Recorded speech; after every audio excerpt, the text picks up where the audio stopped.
Eagles. Eagles.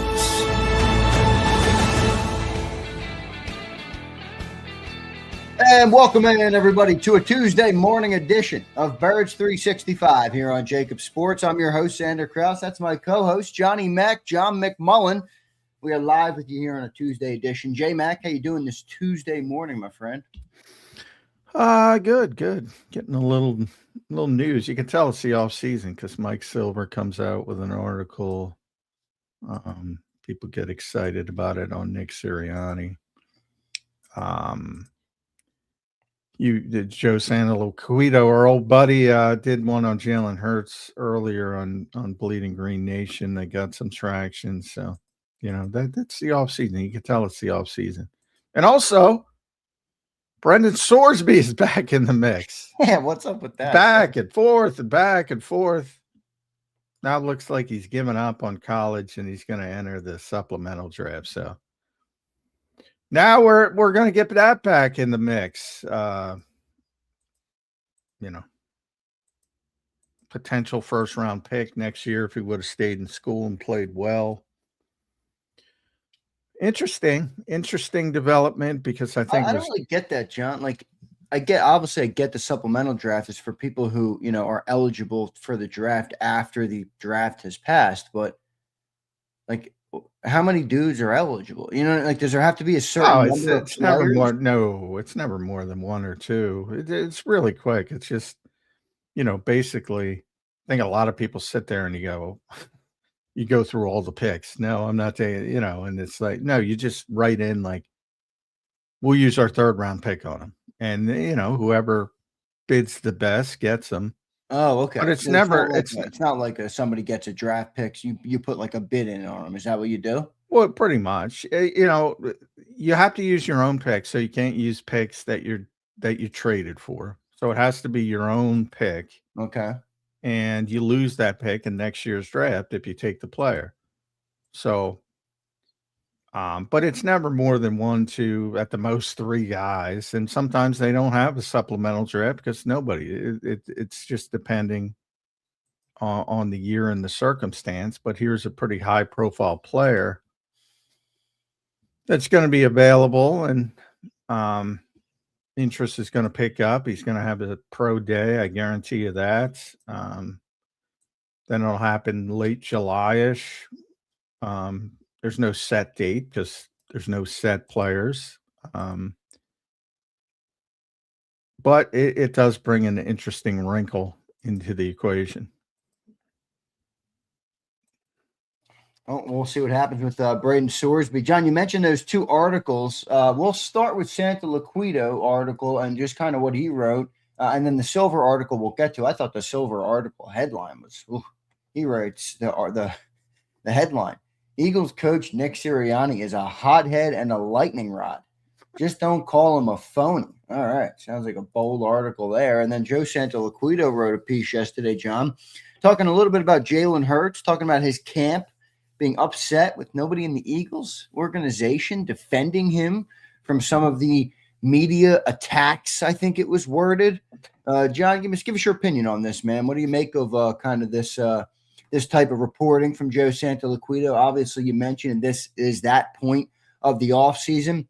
I don't think we need to get too wrapped up or too hung up on it, but we will talk about it here. Your thoughts on the Joe Santaloquito article when it comes to Jalen Hurts?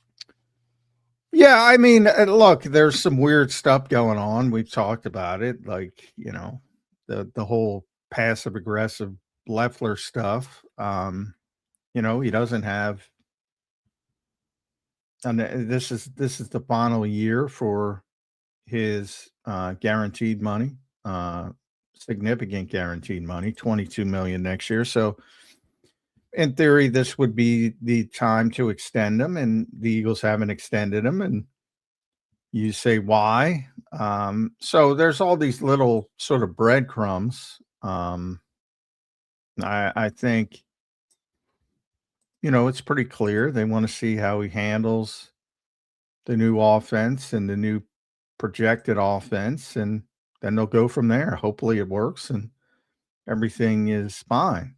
But if not, you got to start I always talk about this is the strength of Howie Roseman. You got to prepare for the rainy day. You know, you're the head of the household, so to speak. Your kids, you try to shield them from it. You know, baby years, not yada yada.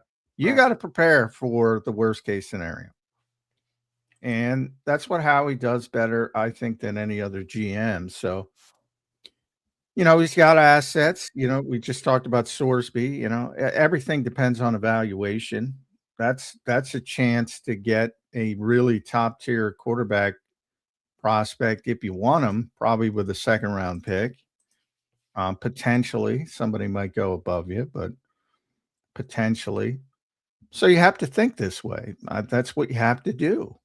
And it's not like you know, when it comes to decision making, the problem with pro sports is everybody's emotional with it. When it comes to fan bases, I'm not picking on the Eagles fan base. Every fan base, Right? So emotional about it. Like you have to defend him. You have to do this. You have Well, to. by its nature, John, that's what it is, right? I mean, yeah. I'm like, at the end of the day, it's a business, and the good organizations make good business decisions. And the good business decision here is to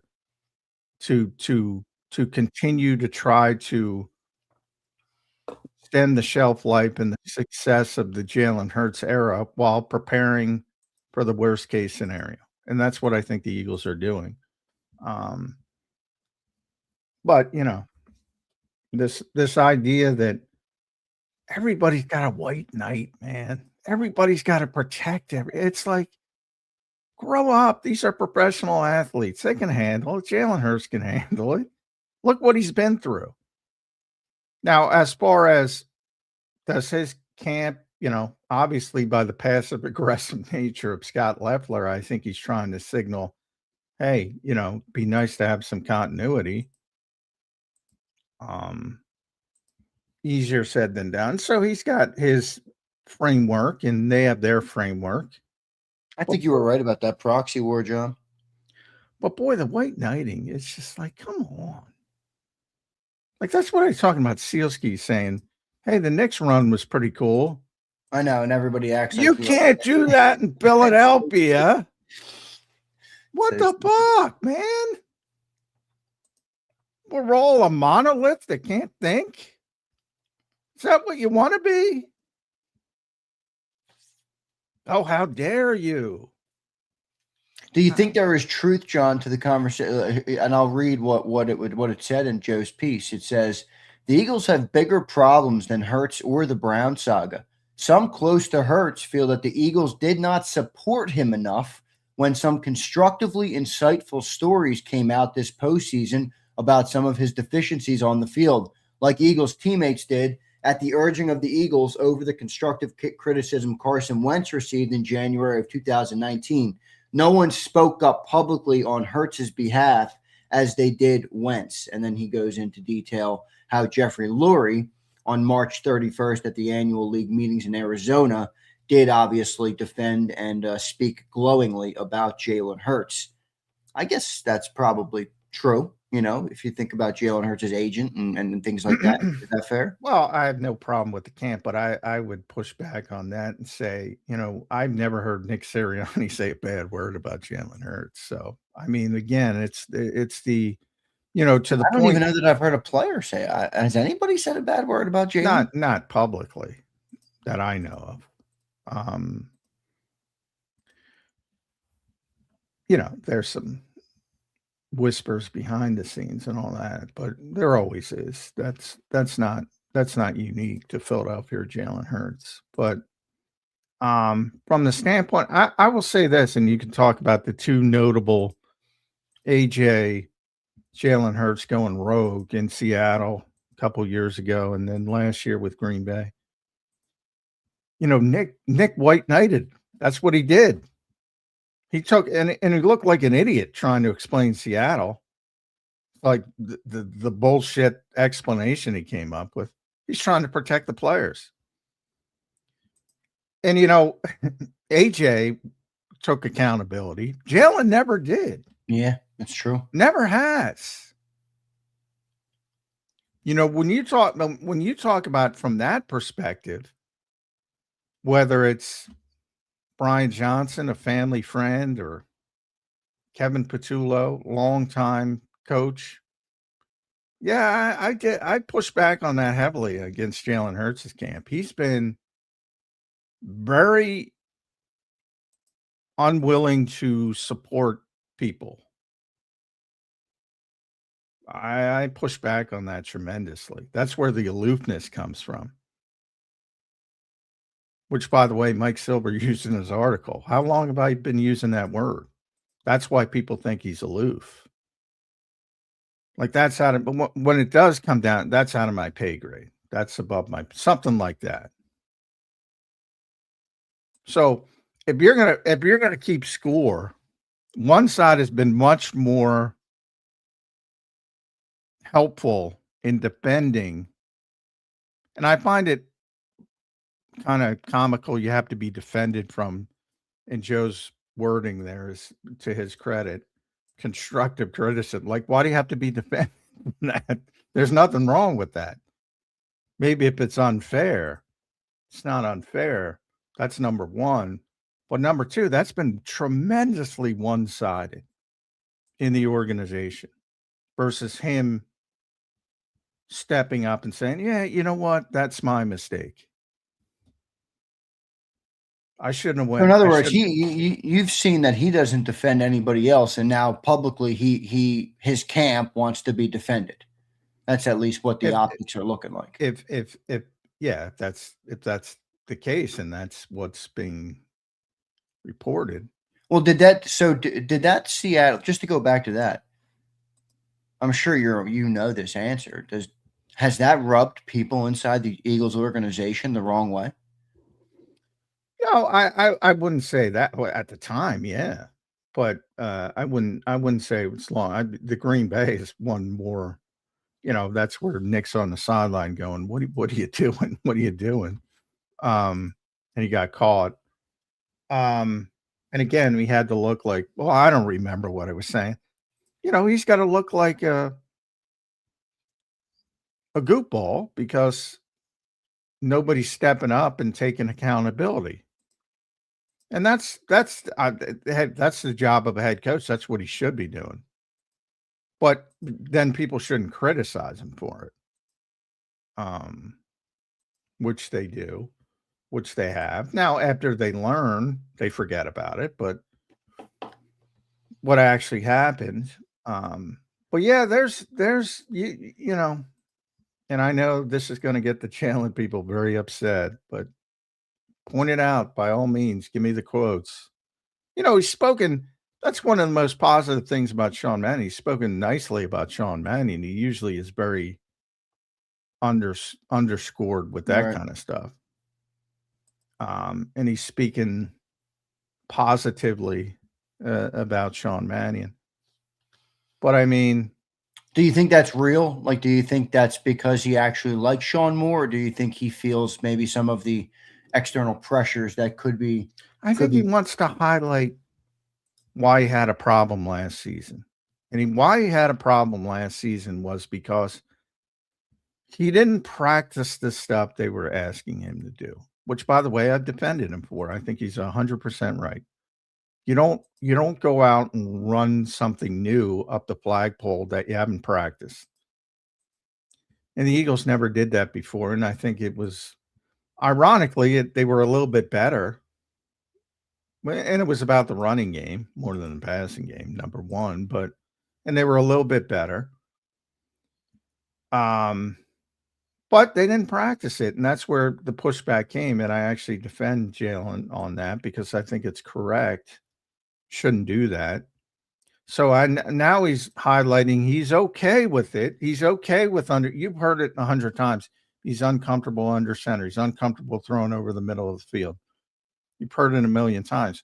Well, what he's signaling, he's very intentional. He's very smart. What he's signaling is, look, now that we're time on task, now that we're doing it, I'm fine with it.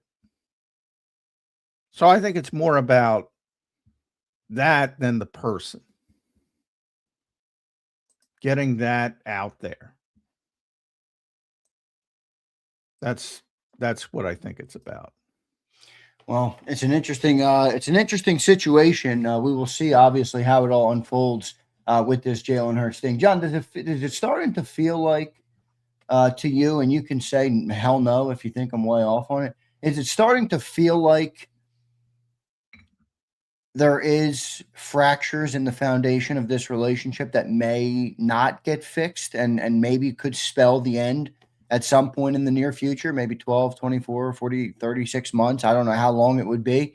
Does that feel like something that could be likely, or do you think, they're I think much it's closer to an extension and running it back for the next 4 or 5 years? What feels more likely to you at this time?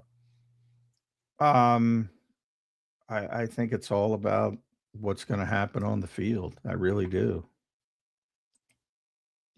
If he plays well, everything's fine. If he doesn't, I think they're going to start to think about going in another direction. I think it all comes down to that. The most interesting part of the Silver piece was, somebody in the organization verbalizing the pressure that Sirianni's under, and Jalen Hurts, quarterback coach, with the description, it's always 4th and 1 here, basically. It's always 4th and 1. So I don't think it's changed from that aspect. I mean, the expectations are very, very high. And if there's another season like the last 2 seasons, including, and I don't mean, if you win the Super Bowl, but I'm talking about the passing game specifically. So if the passing game is like it is for another season, unless they win the Super Bowl, they're going to start thinking about moving on. If it's 11 wins and a one and done again, they're going to think about starting to move on.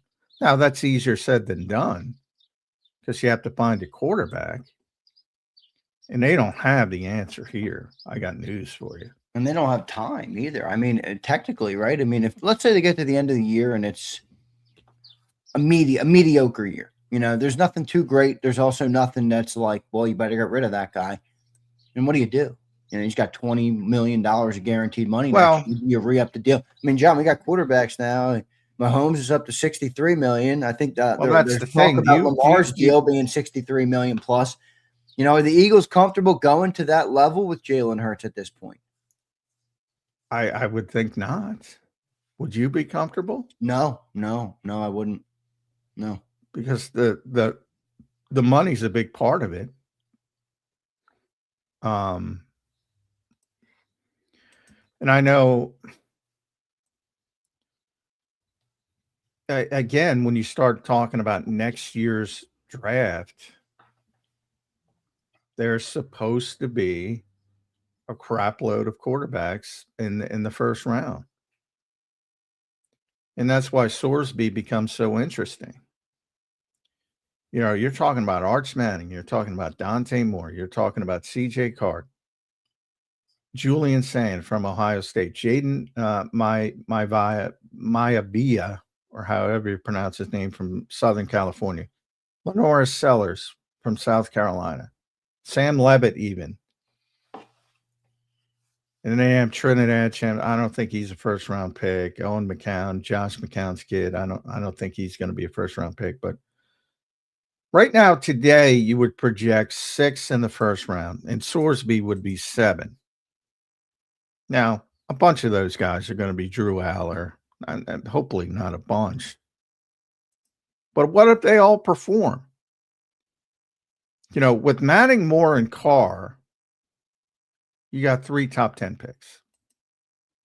Do you think Howie would be look to do that over maybe a veteran? Look to like a Sam Darnold story. Obviously not that player, but something like that. I got a revival story, or somebody that didn't work out in his first destination, and you maybe pay him $25 or $35 million, and you bring him in. Do you think they would look that route? Or do they need? They might. Well, Need I don't think so. I don't think so. And that's why Sorsby's so interesting to me. Now, again, because there's value there. They've already proven they don't care about the gambling stuff with they don't. Because Isaiah Rodgers. Now, a little bit different. He had a much bigger problem, it seems. So, I mean, that could be. And they may just not like the player. But I know Jason Lockenford a couple of weeks ago said another GM thinks they're going to take him. Now, that's other GM. Howie's in people's heads. I say that all the time. So that's not really that relevant. I just throw it out there. They might just not like the player. They're going to do their due diligence and say, "Nah, this guy's overrated." Maybe. So everything comes down to evaluation. But if they like him and they think he's a legitimate first-round pick, why wouldn't you give up a second-round pick for him? And you might not get him. Somebody might think and offer more. I don't see somebody bidding a first-round pick for him. The quarterbacks, the Jets, the Browns, the Cardinals. I mean, think about some of the teams. Yeah, I guess you're right. Now, yeah, if you're Arizona and you're completely tanking, you probably aren't because you're thinking about Arch Manning or Dante Moore, and you're thinking about next year. But if you're Cleveland and you just have 5 quarterbacks, but none. Right. It's the old saying. What's the old saying? If you have 2 quarterbacks, you got none. Or the Jets or the Vikings, they're in that category as well. And you're a good team, but you're not a great team. And you're going to win 7-8 games because the rest of your roster is good. That probably describes Cleveland and maybe Minnesota. They're probably Minnesota more than Cleveland because Cleveland has nothing at quarterback and they at least have Kyler Murray, so they can probably go win 8-9 games. So they're not going to be in a position to get Arch Manning or Dante Moore or CJ Carr. So now for the Eagles, they're in a different stage. It's about long-term future. But yeah, I mean, if they like the kid and they think he can play, I mean, I can tell you right now, their backup quarterbacks were atrocious in the spring.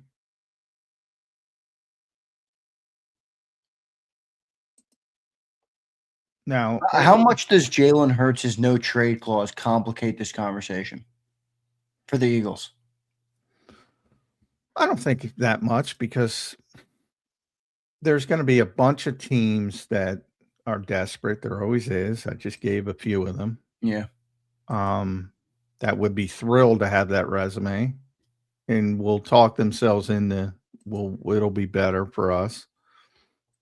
And by that point, he would know he's got to find a new situation anyway. So it's one of those things. Like he's not going to force himself to stay here if it's clear that they want to move on. So I don't think it would complicate things all that much. Other than it makes things easier for him to pick. If there's 3 teams, he can pick which one. But I don't think and that's way down the road. We're getting ahead of ourselves. I mean, the goal remains to play. I mean, is it way down the road, John? I mean, next season he doesn't have guaranteed money. The goal. I mean, the goal remains. I think people think they're trying to force him out. I've heard that. I'm like, they're not trying to force him out. They want him to succeed, but they're just preparing for the rainy day. I mean, it's been a long time now. It's been raining too. It's been a long in the passing game. It's been raining for a long time. Yeah. For a long time. It's not like this is new. And people just stuck their head in the sands because they won the Super Bowl. Understandably so. The Eagles did. Well, we won the Super Bowl. Let's run it back. Let's do it like that again.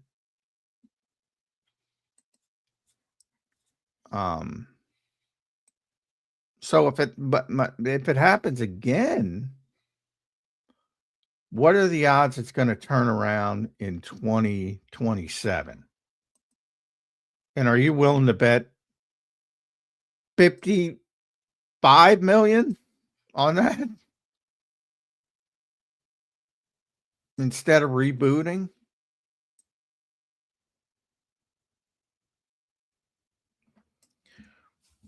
I mean, that would be a tough decision for me. I'll say that. Do you think the Eagles, and when I say the Eagles, I mean the front office and Jeffrey Lurie, do you think they are growing tired of playing offense this way, even if it has a semblance of success? Well, they are. I mean, they've already highlighted that by trying to shift. This is the second time in 3 years they've tried to shift. Like they already tried this with Kellen So do you think Moore. that shift is more organizational or Nick Sirianni? Definitely organizational. That's where I think the political savviness comes Right. in with Nick. Nick knows, hey, if we don't switch this up, Yeah. Right. This is the second time in 3. I think people forget that. Second time in 3 years they've tried to shift. Yeah, they're sick of it. My question that nobody asks is, why are they sick of it? All right, it's ugly. Still win a lot of games.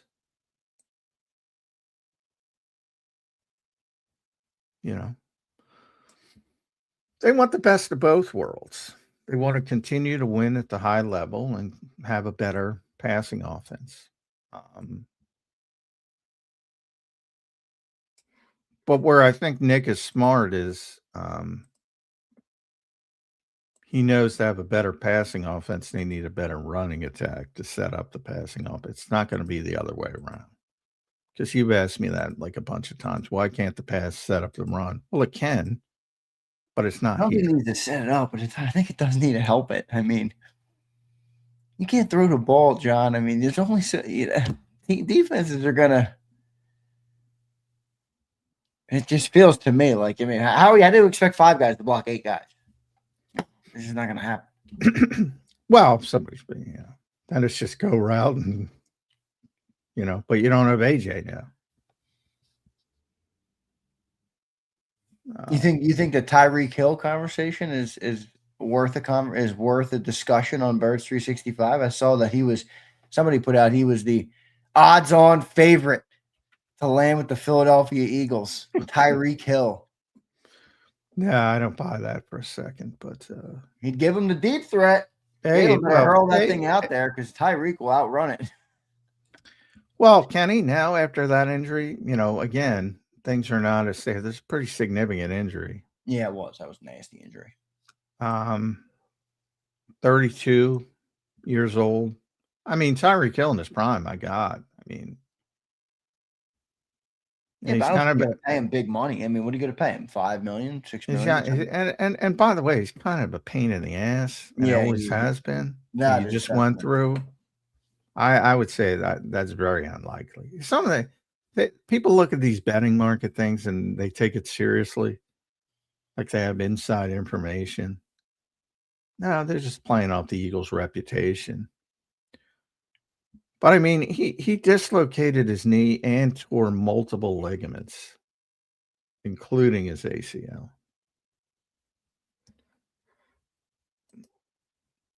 I'm not saying he's going to be slow, but I'm saying he's probably not going to be the Tyreek Hill you remember. Yeah, that's true. All right, John, we're going to take a little shift here, and we're going to go to the other big man on campus in Philadelphia, and that would be Nick Sirianni. Before we do that, we'll read a couple of our super chats. CZ becomes a member. CZ, thank you, brother. Appreciate you doing that. Here's Brando Shreds. He says, I'm with John here. Whether they believe in Hurts or not, the no trade clause will have the organization kissing his ass until the very end. Yeah, I don't believe that. I don't believe that. I think no trade clauses are generally overvalued, overrated, whatever word you want to use, because nobody's forcing themselves to stay in. Like, give me an example of a player that a team wants to get rid of and says, no, no, no, I'm going to hold you hostage with my no trade clause. It generally doesn't work. It's sort of like, and I remember writing about this when his contract came out. I'm like, it's sort of like uh, an extra platitude, an extra like Yeah, but doesn't it award. limit who? Like, if the Eagles get, are No, trying, it basically gives the player who's getting traded an opportunity to block someplace they hate. which means the Eagles might not get a maximum return. Well, AJ You can only open it up to the bidders who Jalen is willing to accept it for. Well, okay, yes. There's In no ground. theory, this free first, or or something. in theory, this horrible organization is offering in this fantasy world. No offense, Zander. No, they're offering so much no. more than some places. It just doesn't work like that. It's like AJ didn't have a no trade clause, and few people do. And Jalen might be the only one on the Eagles. That's why it's like an award. It's like, you're the quarterback, we love you, blah, at the time. And it doesn't really matter if it comes to it, because again, at that point, both sides know they want to move on. Yes, you do, as the player, you do have some willingness to say, all right, I hate this place, I'm not going there. But when AJ's when Jimmy Sexton came up with the teams, he said whatever it was, New England, Buffalo, Kansas City, I think was on it. I forget the other one. It's like they're still telling them, all right, this is what I don't want to. He doesn't want to go specific places. And by the way, most of those teams where they don't want to go are really bad teams.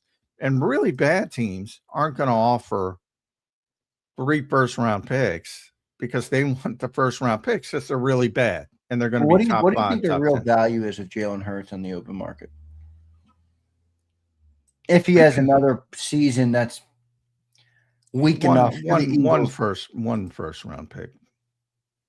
That's it. If he has another season, right? That the Eagles would want to move on from. Yeah, you could probably talk somebody into. Would it be like a Carson Wentz where you got a conditional? And some other, and some others. You might get a 5th round. Some other stuff later. But you're not getting 3 first-round picks if he has another season passing the ball like he has. So yeah, I wouldn't worry about the no trade thing that much. Fair enough. All right, Brando, thanks for the super chat. Here's Alexander Harris. What's up, brother? Thanks for being a member for 22 months. Good morning, guys. Question: if Jalen Carter's contract situation goes south, would you trade him to the Titans for Simmons and a draft pick? What? I hate to break it to you, but Jeffrey Simmons is still better than Jalen Carter. Yeah. Right, he was like the 3rd graded defensive tackle in all of football last year. Jalen Carter was 81st, I think. Yeah. So you're getting a draft pick and Simmons? I mean, come on, guys. I mean, every player the Eagles have isn't the best player at their position. Now, it is true that he's got incredible gifts that few people have. And, but Jeffrey Simmons is one of them who has similar gifts. I'd rather get a 1st-round pick and just pay more Ojoma. Yeah, it's difficult. Now, Jeffrey's older, but he's also way more proven. And again, why would Tennessee want Jalen Carter for Jeffrey Simmons? And they're giving up more on top of it. Yeah, right. Now, maybe he's unhappy there. Maybe it's unhappy because they stink. But whomever is requiring Jalen Carter, then that's the second part. Then they have to give him that monster contract. The value isn't nearly what you guys think it is. Because nobody's going to bend over backwards to pay Jalen Carter $35 million right now. Nobody. I agree. And nobody, to be honest, nobody's giving up a first-round pick to do that. Period. Because of the contract, not because of the player. So you don't believe that Carter right now would net a one on the open market? No, because you got to redo the deal. I know, but even like a guy like didn't like DK Metcalf, they traded the one for him and still had to pay him and shit. Like obviously not the same position, but they got a second rounder for DK. Oh, second rounder. Yeah. Do you think Moro Jomo gives the Eagles leverage actually in this discussion? Because they do have another good player. You know, if you don't have another good player, it's like, all right, well, might get backed into the corner a little bit. I mean, they do have another. I'm not saying Ajomo is Carter, but I'm saying that's a guy that showed the traits, though, John, that you want to have in your building. Worked his tail off, a 7th-round draft pick who's earned playing time, taking advantage of all his opportunities on the field. I mean, you know, if you get him for $25 million, is that more enticing to the Eagles than 36 or 35 for Carter? And then you can get back, as you said, some compensation for Carter. Well, you know, I would say, and I always frame it that way, and I should frame it as, you know, then it becomes more of a, all right, Byron Young plays, you know, first, second down, and Morrow.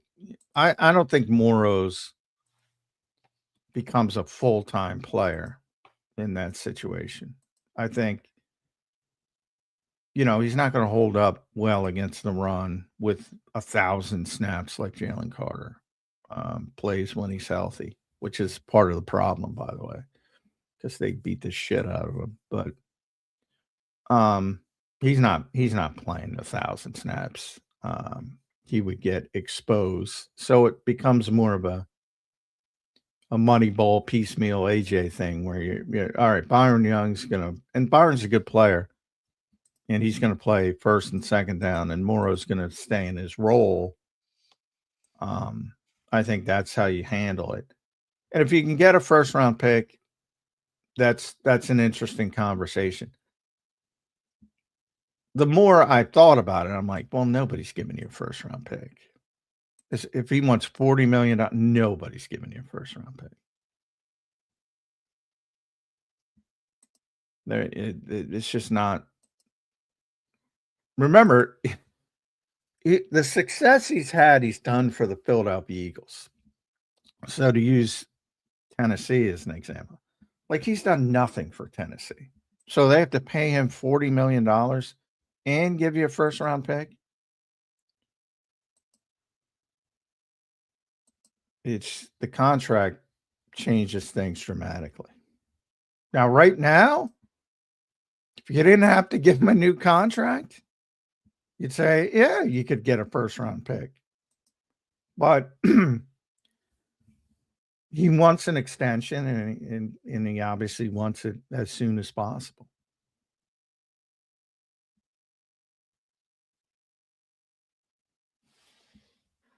Stuff here, Alexander Harris. Thank you, brother. We appreciate all of our people being here today. Don't forget to hit that like button, subscribe to the channel if you're not already. Already some big, good conversations here this offseason. I do think some of them are more relevant than people think. Jalen is on the last year of his fully guaranteed money. He will have to go and earn it to get another big contract. I feel similarly about Jalen Carter, who will also have to go and earn it. John, shifting over to Nick Sirianni, and we'll talk a little bit more about that article that came out today. Like you said to me pre-show, a lot of the same shit, repackaged up, reworded up, reframed up. So, you know, you can get views at this time of the year, which I understand. Who to you feels like their seat is hotter in Philadelphia? Nick Sirianni or Jalen Hurts? Well, it's always the coach because it's easier to replace the coach than the player. I mean, it's it's more difficult to find a quarterback than a coach. So just from that standard, it's always the coach. But, in a lot of ways, as with most coach quarterback combinations, they're tied together. They have another bad season. They're both on the hot seat as far as moving on. By the way, I caught myself they haven't had a bad season. They had a underachieving season. But specifically with the quarterback, I'm talking about the passing game from a bad season perspective. Will the Eagles fire Nick Sirianni after another 11-win season? I don't think so. So there's a chance that they would move on from Jalen Hurts before they move on from Nick Sirianni, but the odds are strongly in favor of the quarterback there. Just because is what I said. Now, the Sorsby thing is very interesting. And it really is. Because it's a unique opportunity to get a big-time prospect at a valuable rate. Does that sound like the Philadelphia Eagles or not? I mean, you can get a first-round pick for a second-round valuation. Now, I had no idea if they feel about him that way, and that could just say they could be there right now laughing at me and saying we don't like this kid at all. I have no way of knowing it, but I'm saying the rest of the league thinks he's a first-round talent, and he's probably going to go in the second round of the supplemental draft, and that by definition is value. He might go with the top pick in the second round. It might Do be you know something here about Sorsby, John? You're making me think that Sorsby could be landing in Philly as soon as. Well, I'm not. Lock and Four already put it out there. He said one GM thinks they're taking him. Yeah. Now that's an outside GM. So what does he know? Nothing, essentially, about the Philadelphia Eagles. And Howie's in people's heads. But I mean, they have nothing at quarterback. I'm sorry to say this. They have nothing at quarterback behind Jalen Hurts. Nothing. Yes, and I'm turning on all the Tanner people. They have nothing at quarterback behind Jalen Hurts. They don't have a plan. They don't have something to lean on. Cole Payton ain't the answer. No. Andy Dalton at his age is not the answer.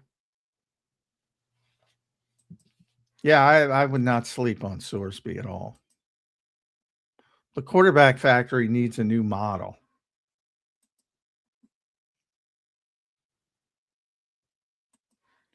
Yeah, I would not sleep on him. Ultimately, there's no way they're giving up a first-round pick. Ultimately, they're too good to get them in the second round, I think. But you never know.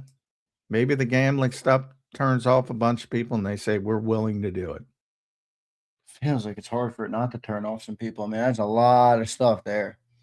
Not just like, hey, toss the wager out. I mean, I mean, it's much lower profile, but the gambling stuff turned off people to Isaiah Rodgers. The Eagles said, yeah, we'll sign you. Sit and wait a year. Remember, they did that. And they got tremendous value out of it. So you don't think the Eagles think very highly of Tanner McKay? I don't know what they think. I'm telling you what I think.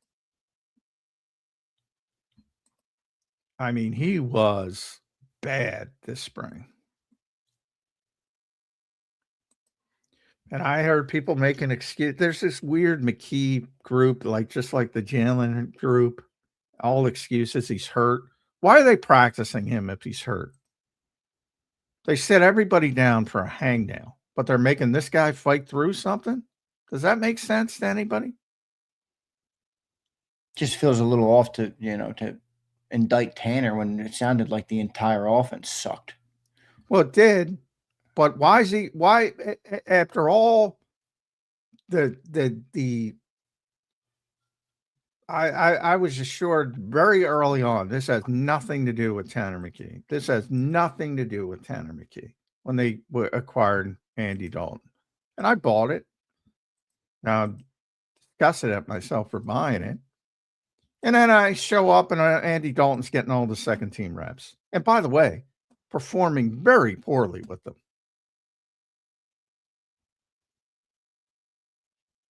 And they finally gave Tanner some second team reps on the last practice. And they both look bad.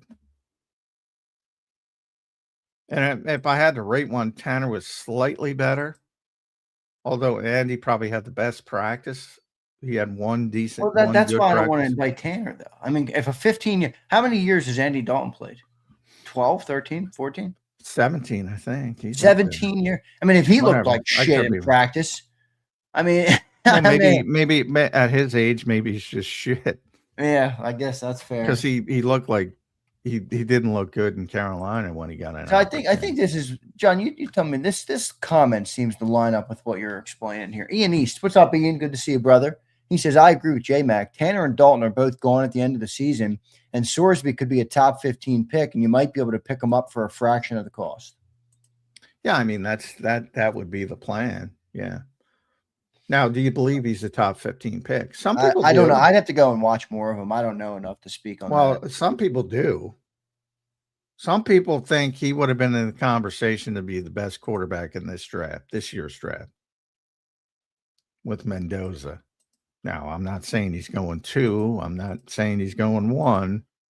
But I'm saying he's probably got more gifts than – not probably. He's definitely got more gifts, physical gifts, than Fernando Mendoza. There's a lot of people in this league that like him as a player.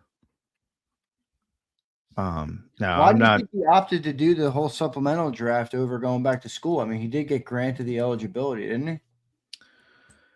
He did. I think he was going to be suspended for a couple games, and he might get suspended in the NFL. But the beautiful thing is he gets suspended as a backup quarterback. It counts. He's 22 years old, John. He's 6'3". I got to look up a little bit more about Brendan Sorsby. Cincinnati Bearcat. Oh, no, Texas Tech Raider. Did he start at Cincinnati? He started at Indiana. He's a modern guy. He went to Indiana, then Cincinnati, then Texas Tech. Then Texas Tech. Gotcha. So he's all over the place. Yeah. But he's still only 22.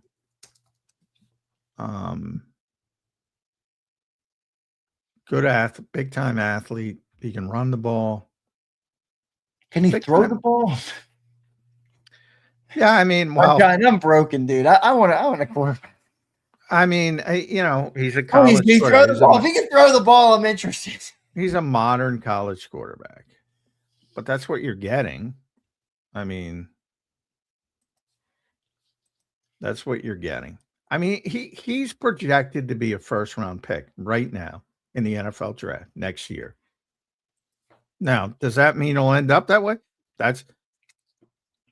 I remember Keaton Slovis was in the conversation to be a top 10 pick. Yeah, baby. Drew Aller, who ended up going in the 5th, 6th round, wherever he went. Cade Klubnik, everybody. It's a first round pick, day 3. So and I guarantee you some of those guys I said that are supposed to be big time picks, at least one of them, maybe 2, are not going to be that. But if you say Arch Manning, Dante Moore, I got to bring up my list. So those are the 2 obviously tops. Those are 1, 2, and Moore, in my opinion, should go before Manning, but Manning will go before Moore. Then comes Carr. Then comes probably Sellers, who I don't like. A very tremendous athlete, but I don't think plays the position that well. Saying from Ohio State, Maivia from Southern Cal. Those are the 6. And he would be, of that group, I would say it's Manning, Moore, Carr, Sorsby would be 4th. And I think he's better than Carr, at least from a physical perspective. I'm not huge on Dante Moore either. I know he's got the profile type that will get a lot of love. Well, I think he should be the first pick, and that doesn't mean I just mean he strikes me as a legitimate top tier, top 5 pick. He's the only one.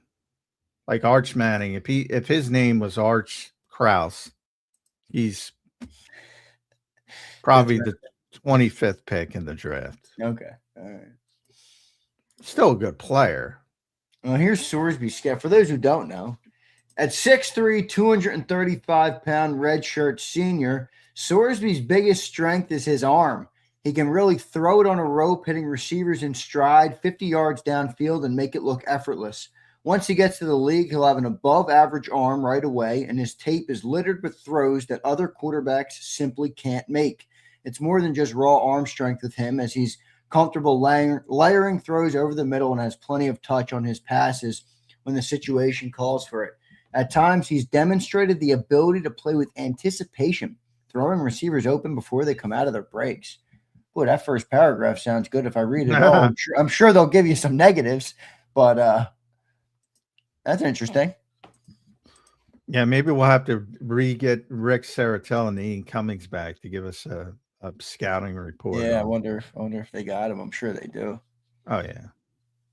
No, he's a big-time prospect. I'm telling you, he's a big-time prospect. Now, the Eagles may red flag him just because of the gambling stuff, and a bunch of teams will. Ian says, the negatives are he's a compulsive gambler. Ian, you are correct, all right? Correct. You are correct. Correct. And that's, hey, it's nothing to sneeze at. But, I mean, it's definitely a gamble. But if you get a legitimate first-round talent with a second-round pick, I'm willing to take that chance, especially a quarterback. Now, it creates a whole bunch of other issues. One, Jalen, legitimate. The minute you put in that name and you're awarded that player, Jalen knows the end is near, basically. Well, go and play great. I guarantee there'll be a massive contract with $60 million. Well, I'm just saying what the feeling is. I'm saying what the feeling is. And it could create a lot of problems, probably more problems than it's worth, to be honest. But like I said, before he won the first injunction, La Conforta put out there that another GM said he thought Howie would take him. Again, that's not that valuable to me because Howie's not sharing. I'm going to take this guy with another GM, and he's in people's heads, but it would be a very Eaglesy thing to do.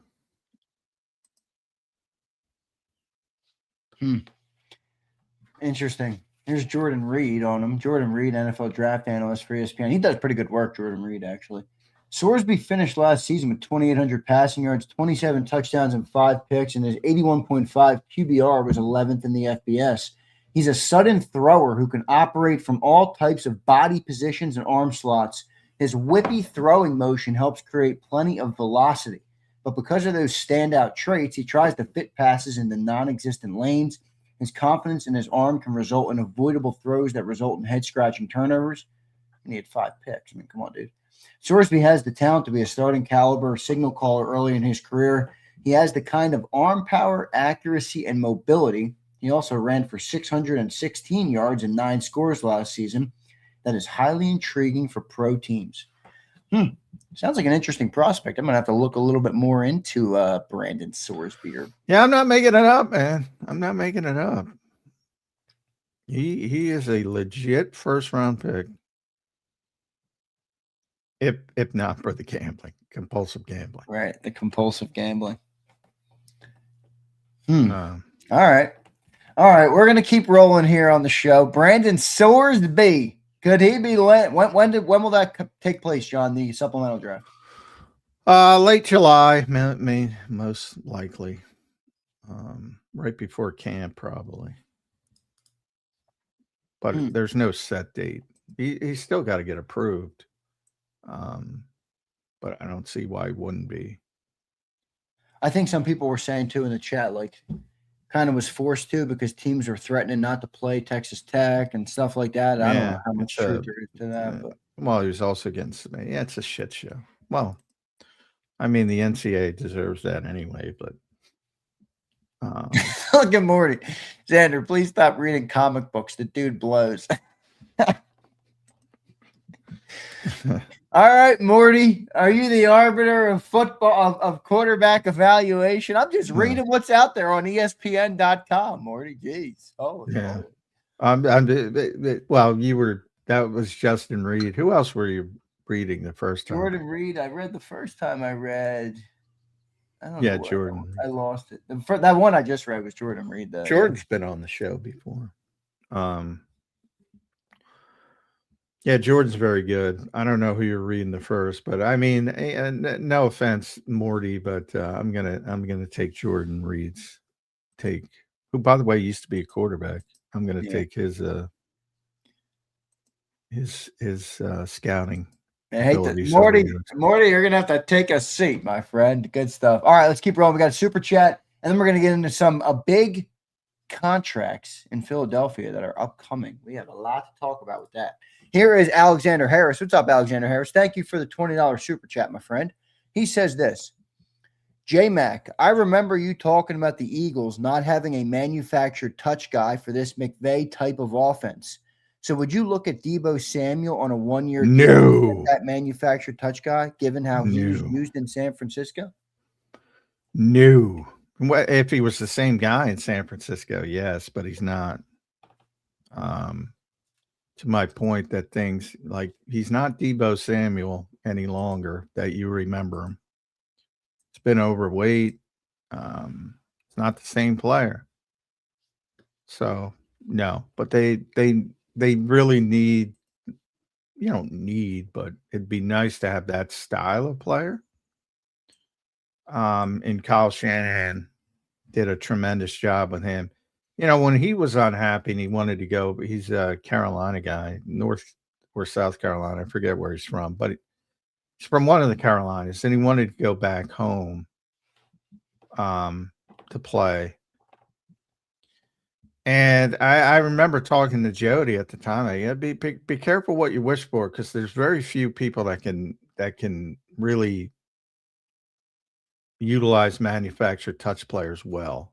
And Kyle Shanahan's the best at it, because the easiest thing, you got to be very disciplined as a coach to keep those guys involved, because you have to manufacture touches, literally. They're not great route runners. It's easy to get the ball in somebody who gets open because they run great routes. When you have to invent stuff, you might script it early and then forget about it later in the game as things get. So I always said, be careful what you wish for.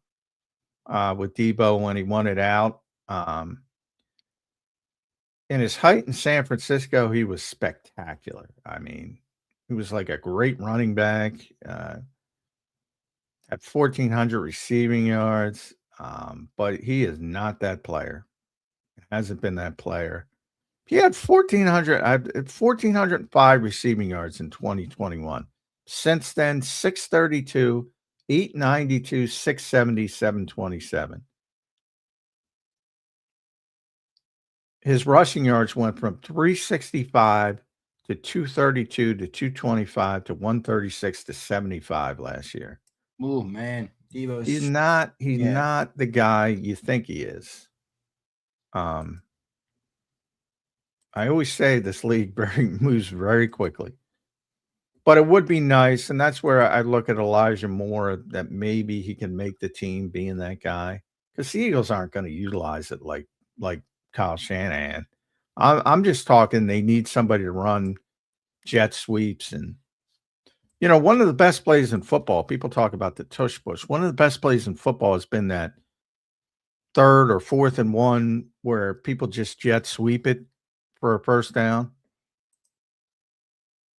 Orbit motion guy that you use 2 or 3 times. You know, they need that player. As far as somebody, even if Deebo Samuel was at the height of his career in 2021, they wouldn't utilize him like Kyle did. So it's kind of like, but it would be nice to have somebody who can run a jet sweep or orbit motion and put fear in the defense, and they haven't had that player for a long time. But Deebo Samuel, other than his name, I'd steer clear. And the Eagles don't currently have a player like that, so we'll see what they try and do with it. Here's King taking over. What's up, brother? Uh-oh, here's a hot take. John's going to shoot this down quick. Hot take of the day. Trotter will beat Campbell for his job in camp. Remember, I said it first.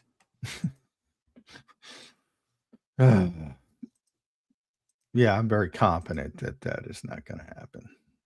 Okay, you are the first to say it here. So well, I mean, we're all. By the way, he's getting that from us. I mean, I said how well Trotter's played, and guys like BLG, and there's 100 people that have said he's done well. Jahad Campbell's different, dude. Did anybody watch Jahad Campbell for the first 6 fucking games last year? Like, does everybody forget that quickly? Does it come from them needing more of a traditional mic, though? Is that what the people are thinking here? You know what I mean? Like, you have two kind of. Well, that was Zach Bond. Zach Bond had been playing that since Nakobe got hurt, and didn't move. So, I mean, look, when Nakobe came back, I'm like, oh, they can't bench Campbell. They can't.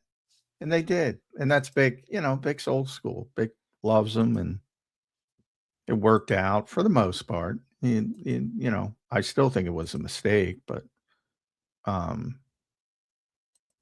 you're going to be very happy with Jahad Campbell. Now, the shoulders might be a problem. If he is hurt. What is up with the shoulders in Philly? Campbell, Nolan, Carter. How many shoulder problems can we have, John? Well, I mean, he came in with shoulder problems, and that's the reason he was the 31st pick in the draft and not the 15th pick in the draft or top 15. That's the only reason he got him. And it's borne out to be true. He was coming off surgery. He had already had surgery on the one shoulder. Now he had shoulder surgery on the other shoulder. So, look, if he can't play because of injury, I'm very confident that Jeremiah Trotter can hold down the fort. But Jeremiah Trotter's a lot like the same style of Nakobe Dean. He's very instinctive. He's always going to be around the ball, smart. There's some liabilities in pass coverage, but the ceiling is nowhere near Jahad Campbell. Nowhere near Jahad Campbell. People are going to be very happy with him.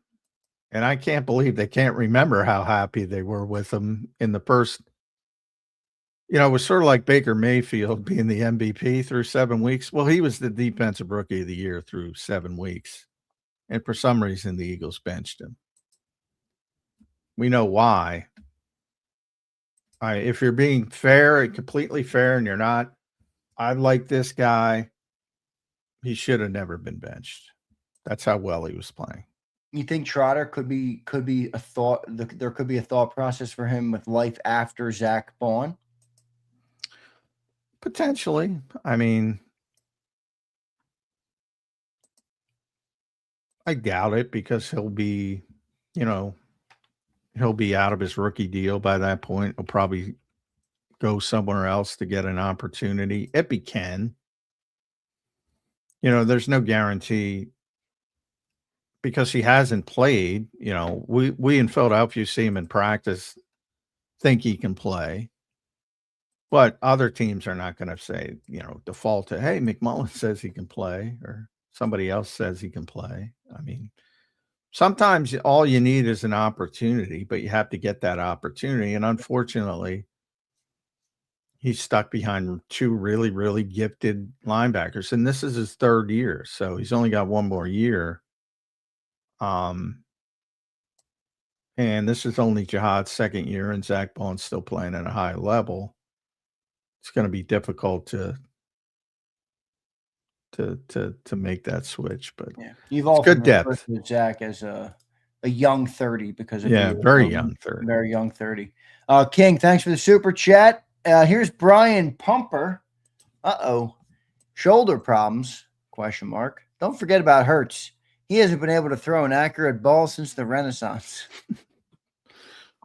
Yeah, we got two kinds of Jalen Hurts people, and Pumper is the leader of the anti-Jalen Hurts crowd, and then we got the people who think he can do everything, and we're all unfair to him. It's interesting. Nobody's in the middle.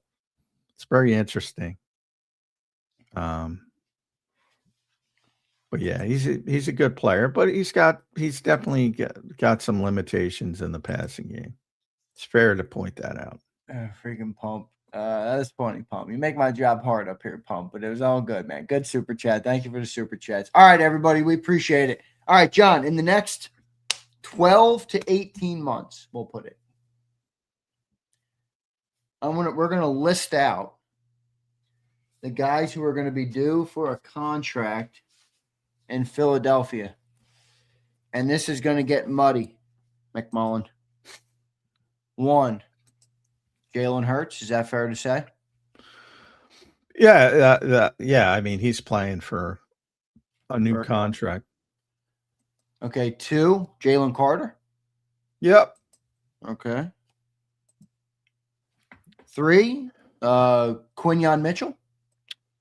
Yeah, after this season, he's eligible. Yeah, and I think they're going to – I know we talked about them waiting with that 5th, but I think that's going to be a player they want to get ahead of, John, because that corner market's ripe to keep going way up.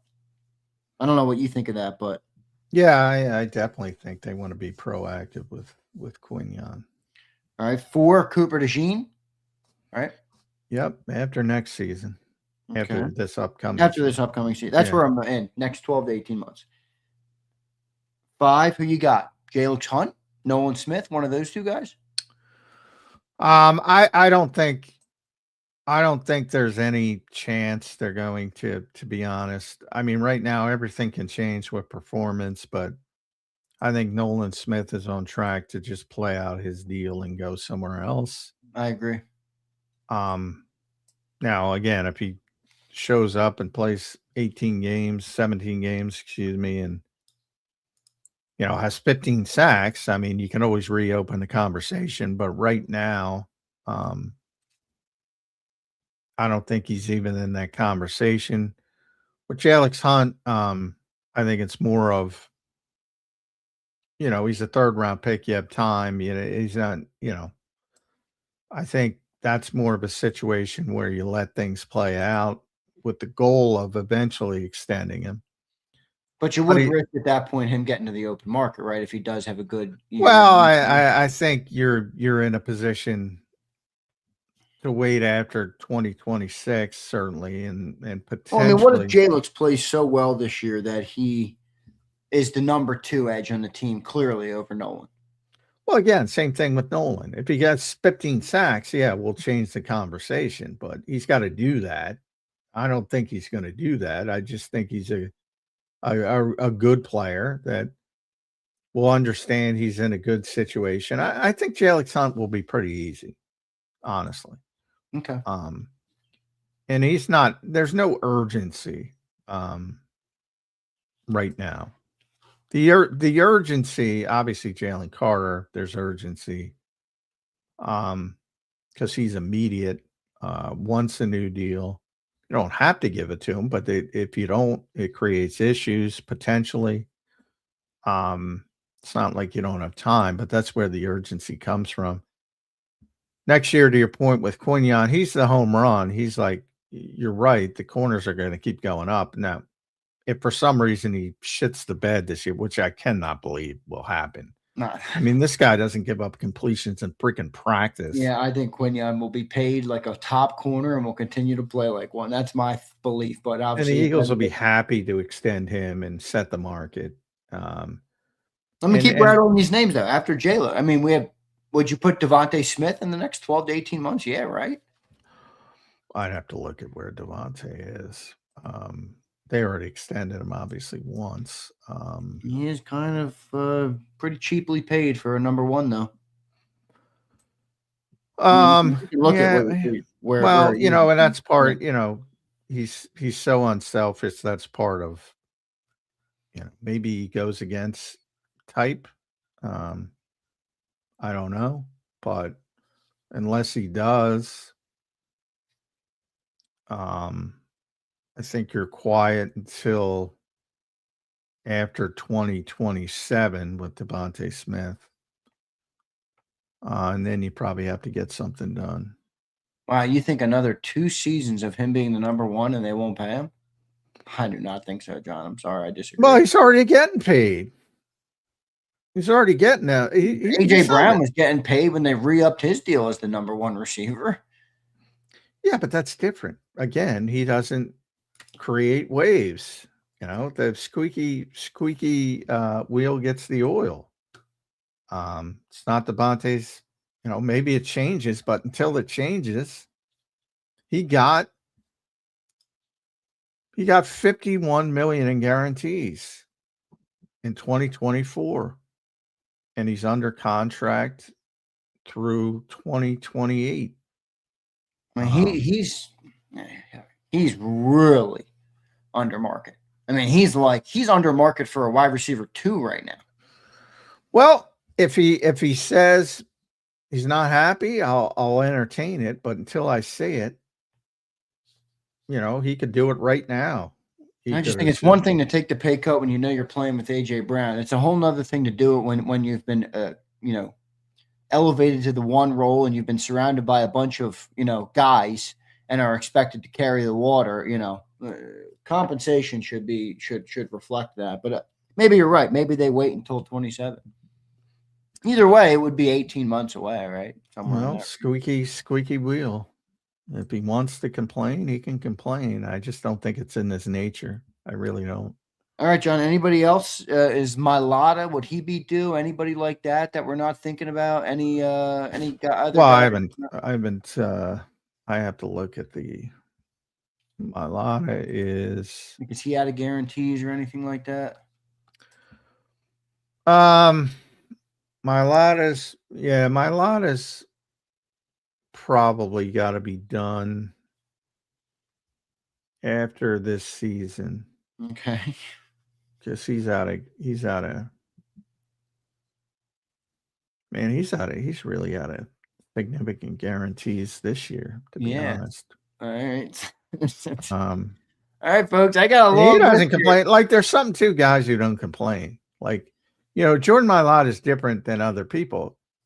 Think about where he started. There's different. I mean, like, he got 48 million in guarantees. He signed 2 massive extensions for his stage. He's happy in Philadelphia. Like there are different styles of people. Yeah, for sure. You think Scotland being gone changes Mailata's infatuation? I've seen no evidence of that. He's he's become Mr. Eagle. He is now Mr. Eagle. Oh man.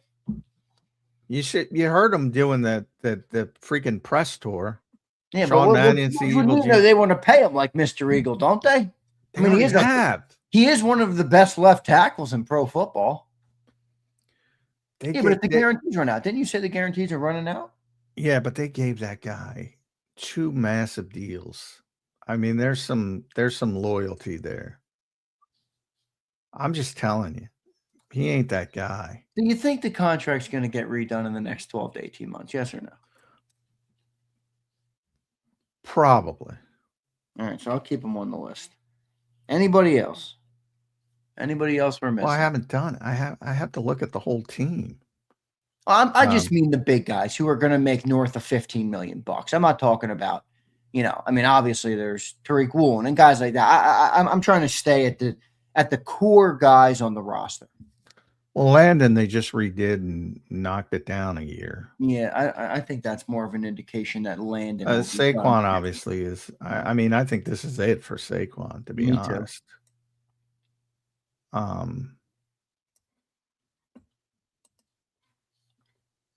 But I mean, yeah, those two specific players, Jordan Mailata, Devontae Smith, they're different, and not everybody's like them. And most people are not like them, is what I'm trying to say.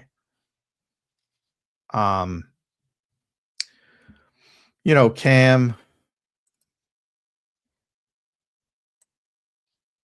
he just got his extension relatively when he signed his extension. So he's good till past 2028. They probably have to do him. Goddard, you think they're going to let walk, right? Yeah, but I thought they let him walk for 3 years and they could bring him back. But he's on 1 year. He's a 1 year guy at this point. Everything's 1 year moving forward. Would Bond be due for an extension? I mean, what if Bond plays really good this year? Do you think they cut the bait because he's 30 or 31, or do you think they try and keep him? I mean, assuming he continues to play well, because he would be due, wouldn't he, after this year? Yeah, he'd be due after this year. All right, that's an interesting name. Obviously playing at a very high level still, Zach Bond. Yeah. Lane Johnson, I guess, would be a kind of a wait and see type of deal. Yeah, Lane's in he's in the Vic Fangio. He'll decide if he wants to play or not. And Vic coach, you get my point. Yeah. If Lane wants to play, they'll bring him back. And they'll figure it out. So we'll keep that. We'll keep the list as is for now. I got 8 guys written down here, John, and some of them you were a little gray on. So I don't want to say 8 guys have to be paid, but I have Jalen Hurts. Well, they're not going to pay them all. Well, that's kind of what the exercise is here. Jalen Hurts, Jalen Carter, Quinyon Mitchell, Cooper DeJean, Jalix Hunt, Devontae Smith, Jordan Mailata, and Zach Bond. That's a lot of contracts upcoming. How would you prioritize these, John? I know it might be a little tough to do off the top, but how would you priorities timing. So Carter's number 1. Okay. Mitchell's number 2. DeJean's number 3. I mean, those are the guys they have to get done, and they want to get done. The goal was to always keep all 3. I don't think but now I think there's more doubt with Jalen Carter than Quinyon Mitchell and Cooper DeJean. Me too.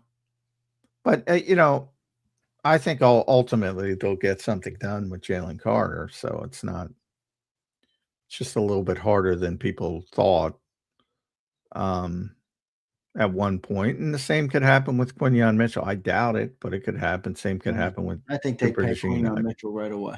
I doubt it. I mean, it's possible. This league will humble you. Yeah, but Quinyon has nothing in terms of baggage. I mean, there's nothing there. He's just been a great player for 2 years. No, but I mean, it's just if he doesn't have a good year 3, obviously the conversation changes. Yeah. But just going off of where we are right now, he's on pace to be the top paid corner in pro football, I would think. Yeah, he is. Yeah, and then since he doesn't give up anything in practice, I'm pretty sure he's going to play pretty well. But there's injuries in this league. So I'm just saying nothing's for certain. But yeah, they know it's coming. That's why they've been operating for 2 years the way they've been operating, because they know it's got to shift. And you don't seem to be as concerned about this dilemma as I am. No, not concerned at all. There's 8 guys here, John, that are going to make crazy money. I mean, who of this list do they let go? Hurts, Carter, Quinyon, Cooper, Hunt, Devontae, Mailata, and Bond.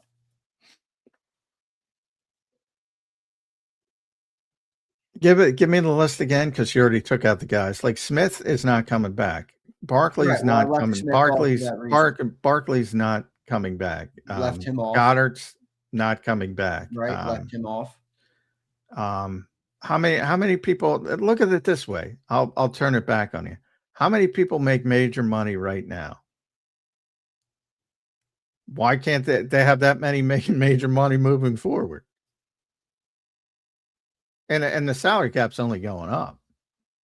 Like, if there's one thing I don't worry about, it's Howie's manipulation of the salary cap, Well, and he I'm gets not help, saying I'm worried about and that, he gets obviously he gets help. You're going to have to make significant decisions, and you know when it happens when Milton Williams leaves. There you go. There's your answer. Well, John, what about the escrow account where they got to give all this guaranteed money? I mean, they were worried about that a couple years ago. Oh, we got to restock that. We got a lot of contracts coming up. I mean, if the Eagles pay Carter, Quinion, Coop, and Jalen Hurts next summer, I mean, how much escrow are you dropping in the account, J-Mac? Well, that's, again, be thankful for Jeffrey Lurie. But so if you're Jalen would be my most obvious answer. I don't think they're moving forward at that rate for that passing level. I don't either. But do you think so? Does that mean in turn you think they move on from Jalen Hurts? Well, if you're not paying the going rate, that means you're moving on. Okay, so Jalen could be on the chop. Carter, what do you think Carter's going to get? 35? 35-ish. All right, 35. I don't know what kind of guarantees that would come with, but that's quite a big money. Quinion Mitchell, probably 32, right? 32 or 33? Whatever McDuffie got above that. McDuffie got 31, so I'm going to put him at 32. I'll put him 32. I think it could be even more than that. Cooper's a little tougher because the slot corners don't make a whole lot of money. I'm going to put him at 28-ish. Ooh, all right. That's more than Kyle Hamilton got. Yeah, I think they're going to value him differently. Okay. All right. I learned from Jordan Davis. Yeah, right. Okay, interesting.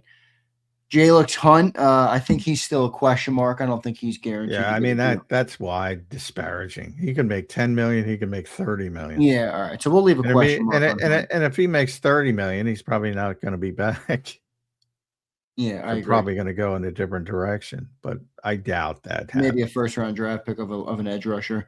Devontae Smith, if his deal gets done, he's got to get up to 30 plus, right? 33, 34, 35. What would it be? Like I said, Devontae and Jordan Mailata are the two guys where they're going to get paid well and they're going to be happy, in my opinion. Like I don't think Devontae's sitting there and saying, I gotta be top 5. I think he's gonna get a shit. I think his agent's sitting there saying that. Well, I don't think he wants to leave. I could be wrong. I'm 100% with Jordan Mailata on that. I'm like 90% with Devontae Smith. Like Jordan Mailata ain't going anywhere. Devontae Smith's willing to give up $100 million because he likes Philly? I don't think he's giving up $100 million. They're going to be fair. He's already given up $5 million a year right now on the contract. Not giving up anything. He signed a contract that. Yeah, and he gave a discount, John. Look, that's big money across the 4-year deal. You don't. He did not give out a discount when he signed that contract. That's the thing. When the Eagles sign contracts, they're very fair. Again, Jalen Hurts is now underpaid if you think he's a star. He was the highest paid player in football when they signed the fucking contract in football history. John, is Devontae Smith underpaid as a wide receiver 1 at $25 million? You're acting like it's not his turn. You're acting like everybody goes back and saying that like everybody waits for their turn. That's not how contract. But he Drew Rosenhaus is holding Jalen Carter at a press. It's not your turn, Carter. Drew doesn't give a shit. It is his turn. Well, it's really not. He's got a. It is his turn. He's eligible for an extension. You're acting like everybody's like. Does Justin Jefferson or Jamar Chase go in every year and say, hey, no, they don't. They're paid max money, John. They're top of the league. But I'm saying it doesn't, even players at that level, they don't go in every year and say, oh, somebody surpassed me. I got to be ahead of them. That's not how it works either. Okay. I mean, just based on what I see, and I'm not pretending to know it all, but most times when a player gets elevated, they look for a contract to go with it. That's all.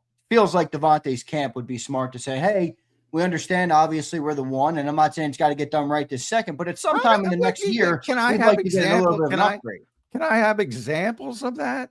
When Hassan Reddick got 22 fucking sacks, I advocate he didn't do it.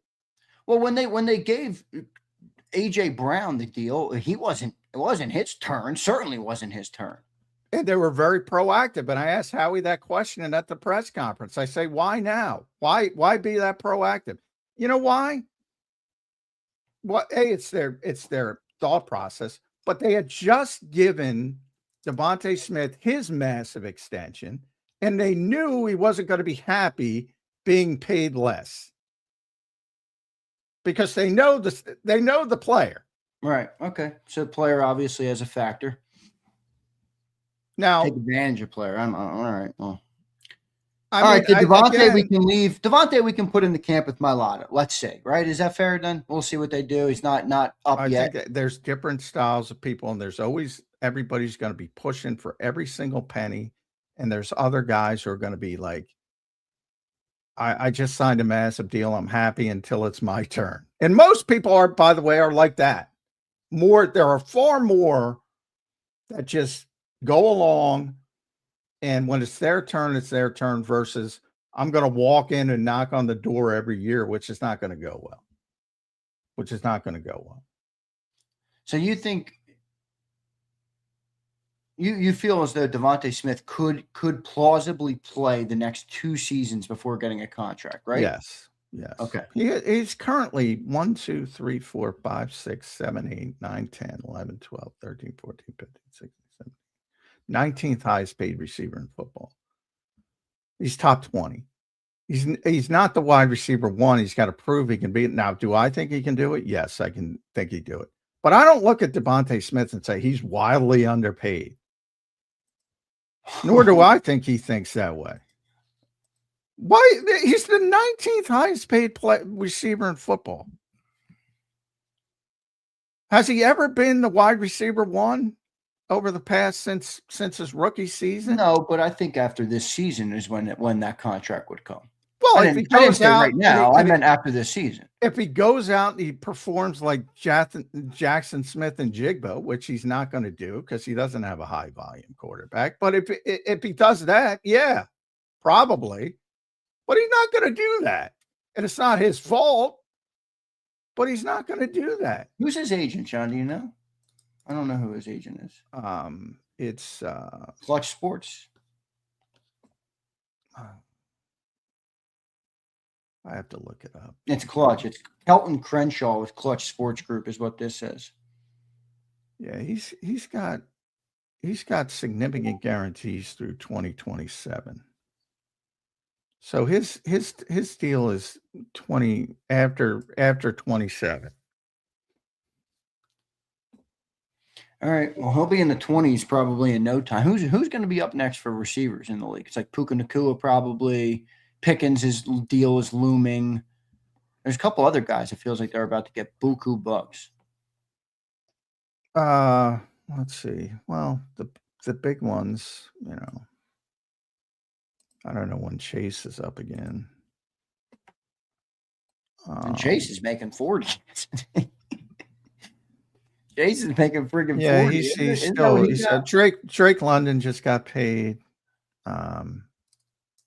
Jefferson will probably start complaining but he just got paid, but he's already underpaid and he's got to play with shitty quarterbacks, so he's going to be unhappy. Woo! $41 million a year for Jefferson or for Chase, 40.25. And Jigba got 42, so he's ahead. And even didn't T. Higgins get more than Devontae's getting right now? Yeah, he's at 28. Devontae's at 25. Again, he's top 20 though. I mean, you act like, JSN, wide receiver 1, Chase, wide receiver 1, London, wide receiver 1, Jefferson, wide receiver 1, Lamb, wide receiver 1, Metcalf, wide receiver 1, Garrett Wilson, crappy team, but wide receiver 1, AJ, Amon, Brandon Ayuk, crappy contract, but was paid like a wide receiver 1. Nico Collins, wide receiver 1. Terry McLaurin, overpaid. They paid him for what he did. late stage of his career, bad contract, wide receiver 1. So T. Higgins is the first wide receiver 2 on the list. And he makes 28.75 and just got paid, which again, timing. All right.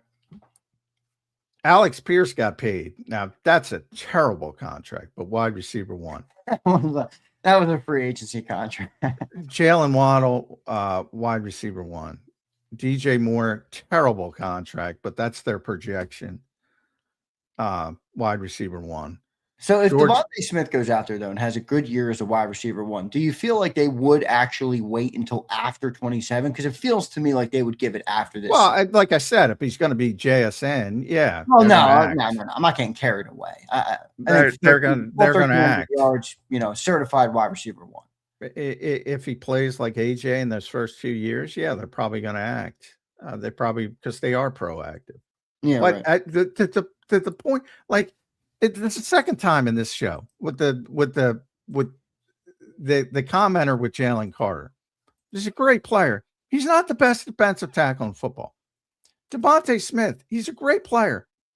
He's not. I just went down the list. There was one wide receiver 2 paid more than Devontae Smith in the entire league. One. And he just got paid. It wasn't an unfair contract. He's number 2. Now he's the 1, though, and the agent will still say, number 2. You're no longer the 2. Now he's a projected 1. He's penciled in. He's number 1 on this team. He is not proven. Everybody else on that list, with the exception of the crappy contracts, is a proven wide receiver 1. All right. My point is just illustrating if he plays like the one that we're expecting this year. But you don't. He will then be severely underpaid. Yes. If he plays like AJ played for 22 and 23, then yes. All right. So that would put him. I think it would put him next summer. You think maybe longer? I think next summer. You have Hurts, Carter, Mitchell. But he's also not a pain in the ass. AJ's a pain in the ass. Do you not see that part of it? I definitely see that part of it. But it's still, obviously, there still are. And by the way, I love you, AJ. Yeah, but you're a pain in the ass. Yeah, I get what you're saying. And by the way, squeaky wheel gets the oil. Devontae's not a pain in it. It's just not in his nature. He's not, but if I'm working for Devontae Smith, I'm making the call. I mean, it doesn't mean they have to do it right now, but I'm definitely making the call. Well, anybody can make a call. You're constantly getting calls from, and that's why Howie doesn't extend contracts during the season now when they're Super Bowl when he perceives they're Super Bowl contenders. That's his whole philosophy. When he thinks they're going to make a run, he does not extend people in season. He has said this on multiple occasions. Why? Because if he extends one guy, then it looks like, oh, I like this guy, but I don't like this guy. And he's got agents calling him. Why not my guy? He did this. So, yeah, I mean, timing is a fucking part of it. You got to wait your turn. All right. Well, if he has a good year this year, next summer will be interesting to say the least. Is the point I'm trying to make that, something's going to have to give here. I don't think getting rid of Saquon and Nolan Smith is going to make up for all the contracts that you're going to have. You're getting rid of Dallas. You're getting rid. If you move on from Jalen Hurts and you're not paying the quarterback $55, $60 million, come easy. Yes, I agree. That would make everything very easy. That shit tends that you said before that I don't seem worried about it because I'm not worried about it. That shit takes care of itself. What is that the Eagles are going to do everything possible, and this is what Eagles fans should be excited about. They're going to do everything possible. They don't always make the right decisions, but when it comes to assets, they're going to do everything possible to put together a winning team. Everything possible.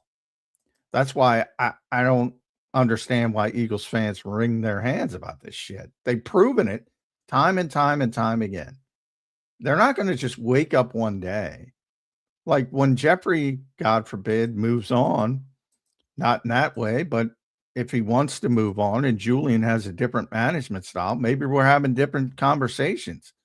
But I mean, Jeffrey Lurie's going to do what it takes to build a winner. He's proven it. Yeah, no, I agree. I just think it's a tougher situation than people are making it out to be. I mean, past performance doesn't guarantee future results. That's the presumption that everybody's going to continue to play at a high optimal, which isn't going to happen. That's true. That's true. I do think the names that I listed out here, maybe with the exception of Jalen Hunt, are players that the Eagles view as key pieces to their team, not necessarily the guys you fill in. Obviously, you have to fill in the roster, but feels like the guys we named, Hurts, Carter, Quinyon Coop, Smitty, Mailata, and Bond, are all key pieces to the team. Yeah, potentially. And when you take somebody like Hunt, I mean, you know, if he takes off and Jonathan Grenard underperforms, maybe you got to move on from Jonathan Grenard. They've already paid an edge rusher. I think you're right, though. I mean, if Hunt gets to $30 million, I think there's a better chance he's gone than anything. Yeah, I would say so. And everything, like I said, with Nolan Smith. I mean, right now, I'm very confident that the Eagles are just going to let him play out his rookie deal and move on. But if he shows up this year and balls out, as the kids say, that changes. You know, it changes on a dime. Some of those guys on that list are going to continue to perform, and some are going to start to descend. And you start having that conversation. You've already had it with Dallas Goedert. I mean, now it's 1 year. It's 1 year, and it keeps going down. And we're all saying, and I fell in that trap. I'm like, well, he had 11 touchdowns. Maybe somebody else is going to give him decent money. He took a freaking $4 million pay cut to come back again. It's true. So you don't think Eagle fans have anything to worry about with all these contracts? No, I don't.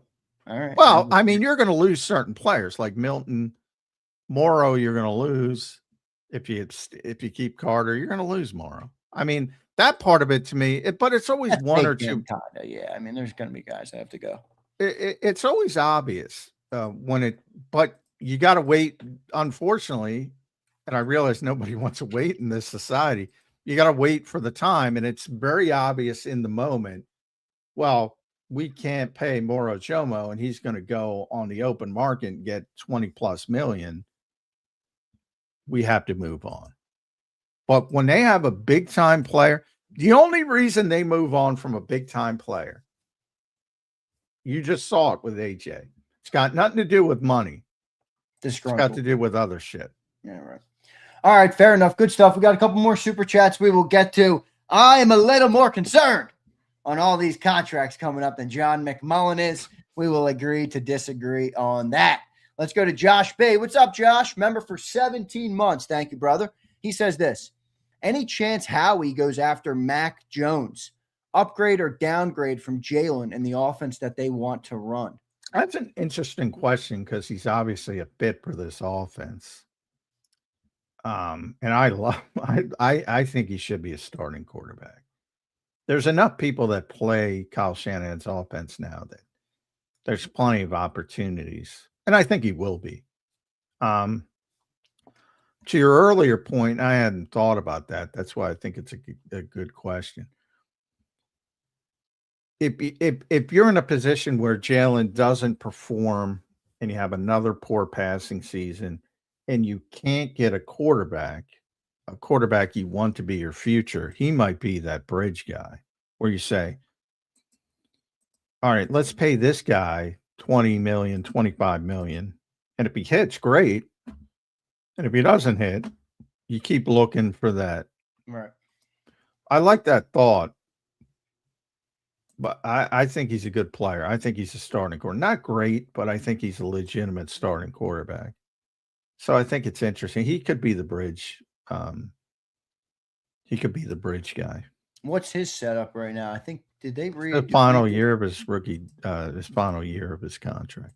Okay. So Mac Jones is, and they didn't look to trade him, which so he'll probably be a top coveted free agent next year. Yeah, but if he doesn't play, you got to play. You're right, but I think 25 is going to be low, John. Think like Darnold. I guess Darnold played, so that's bad comp. Yeah, Darnold Same won with- 14 same with fucking Baker. games. Yeah, right. even though He didn't just play. He won a lot. nobody. I mean, Malik Willis is the better comp who got 30, whatever he got. Yeah, I think Malik got what 22.5. Is that what he got? Malik Willis? I think he got more than that, but He got 3 years, 67.5. So 22.25. all right. So right around there. 45 million of it guaranteed. So pretty Yeah. good guarantees for him. Somewhere in that range. Inflation, it's going to go Yeah, up. so 25 to 30. I think your number was on. But he's also a little bit older than Malik Willis. Yeah, So Malik's 27. I think Mac is he'll Mac be 29 in 2027. So he's 28 now. He's 27 and 9 months now. His birthday's September though, first start of the season. Yeah. So yeah, he'll be 20. He'll be 29 for the 27 year. Yep. So, he still got some good shelf life. That somebody will. Now that they're playing this offense, if they're hell bent on playing this offense, and evidently they are, he'd be a good fit. Josh B, thanks for the super chat. I do think it's an interesting name. Another guy I think would. I think he should be starting there. Another guy that I think would welcome him would be none other than Devontae Smith, who we've talked extensively about today. Brian Pump says this. What's up, Pump? Fellas, in light of the Eagles' Lamar Jackson news, one of the best brothers in the league, what do y'all think about the dream scenario? Proven talent. John, did you see that? Jason Lock on 4, I believe. Yeah, Jason. You can tell Jason's trying to start some shit. But, yeah, you can. But is there also fair? I mean, I agree with that, but is there a fair way to look at it? Like, hey, maybe Jason has some information about what the Eagles think about the quarterback situation, and it keeps tying a bunch of these names to the Eagles. Or do more? Well, I think it's evident that the Eagles are not. I don't even know. I mean, they need to see something from Jalen Hurts this season. Lamar is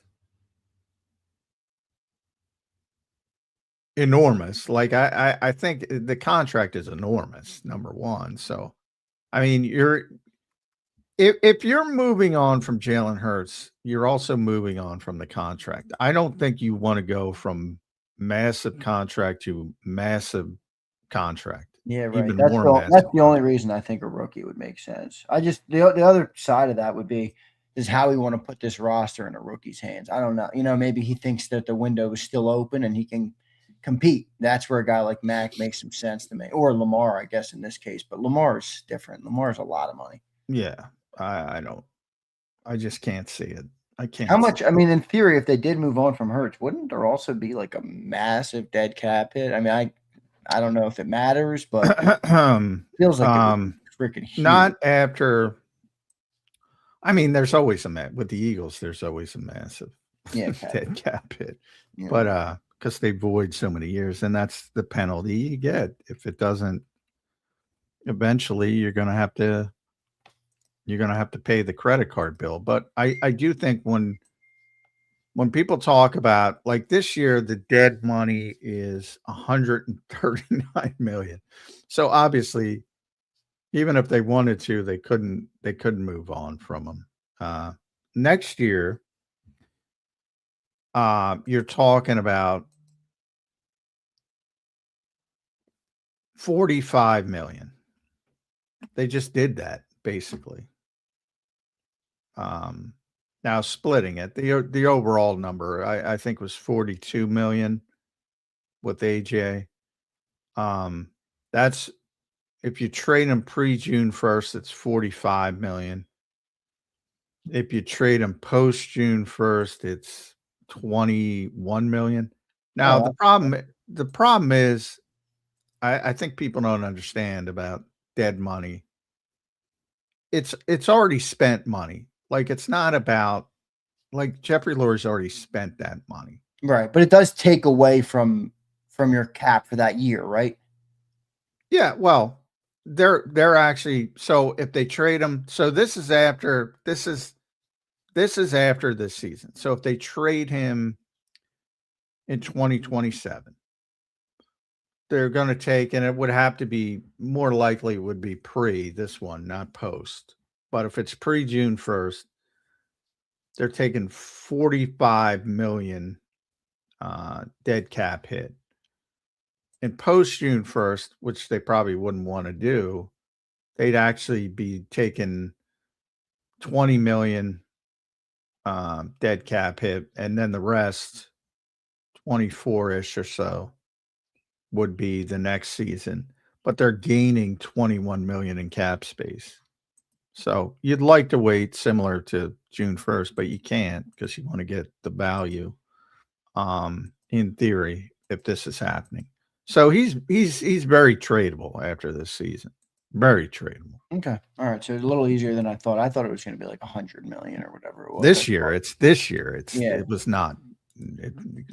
That's why you didn't hear anything. Yeah, right. No, not happening. That would break the team too much. All right, good stuff then, John. A lot of interesting conversation today. Obviously, some more articles that I don't know. The articles. Jalen, I'm like done with the articles, but I get it. People are going to write them. People are going to regurgitate. People are going to repackage. That's like the word of the offseason, John. Repackaging. The Eagles are repackaging. Reporters are repackaging. Well, yeah, if you read the Nick piece, we're talking about the flower thing, the plant thing. You're going all the way back to the step on the sidelines. Jalen Carter, the where Clint Hurtt had to step in. When he was yelling at the fans here, when he's some of the stuff you've heard before. And it was I'd recommend everybody read it. It was a good piece. Most of it's known and just put together very well, but I don't. He's an emotional guy. We all know that, right? Is that new news? I don't know. No. He's had dust-ups with officials and opposing fan bases, his own fan base, his own players. And Saquon Barkley was in there saying, when he was in New York, which he already said publicly, he hated Nick Sirianni. And he basically said, if you don't know him, he's very easy to dislike. But when you know him, he's a very, very affable person who's, had tremendous success. And generally doesn't get that success, which is, I think the most interesting part of the story, though, was there's a lot of people on the record, but there's one person off the record, and he was the most interesting, of course, or she. It's always 4th and 1 here. Always 4th and 1 in Philadelphia, which I think describes it perfectly. It's always 4th and 1. It's incredible pressure. Won't always be that way, but you want to be that way because the expectations are so high. And if it isn't 4th and 1, that means you're not that good and people don't care as much. So you've gone through this whole era where it's always, I think that's a good description. It's always 4th and 1.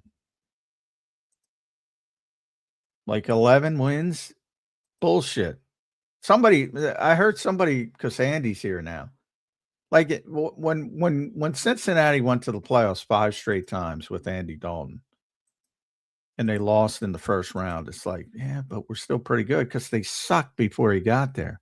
And eventually they got tired of it, and eventually they fired Marvin Lewis, and then they sucked again for many years after that.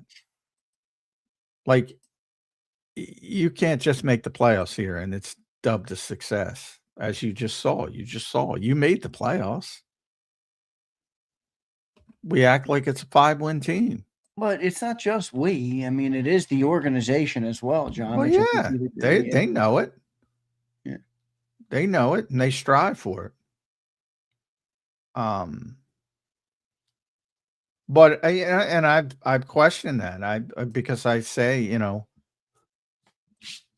boy, I just think they think, because it's a multi-year thing, which I think people forget because they won the Super Bowl. Like the passing game has not been good for a long time. Bottom line. And they decided that, yeah, we got to change. I'm of the camp that, boy, if your offensive line was healthy, you wouldn't be making this decision because you would have won 13 games and maybe went to the NFC Championship game. Maybe you win, maybe you don't win, but you'd be deep in the playoffs, and I think the whole framework changes. Just as I say the year prior, if Jalen Carter doesn't break through against the Rams, the whole frame it would have been sped up a year. It would have been, geez, we got to get better with this passing offense. But it wasn't because it was hidden by the success. Well, now it was you overreacted because of the failure, in my opinion.